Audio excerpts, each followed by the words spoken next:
Folo sy roa arivo mananatra ny arabo mba hampirariso tongo lasy tongo vavy ary manasa antsika rehetra hanaraka ny vaovao an-tsary hatramin'ny farany an'ity atoandro ity. Ny vaovao misy hatry ny jona avy hatrany no hanomboantsika ny fotoana.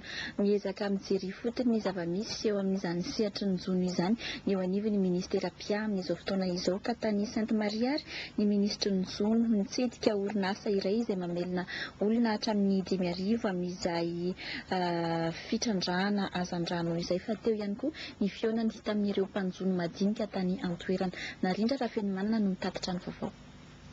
Famoronana asa sehatra iray azo iadina amin'ny fahantrana izay raha teo ny tanjo ny orinasa SPSM eto Sainte Marie ity na ny Société de Pêche de Sainte Marie mampiasa olona 5,000.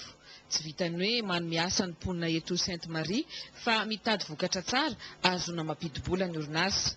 Nitsidika teto ny ministry ny Zono nijery ny fomba fiasan'ity orinasa ity. Ny 20 isan-jato ny vokatra hazandrano eto amin'ny SPM dia atobaka amin'ny tsena anatiny. Mikasany anitatra ny asa fanjonoana izy ireo amin'ny fitrandrahana ilay karazana trondro petite pélagie manana ambim-bava maro mantsy ny ranomasitsika.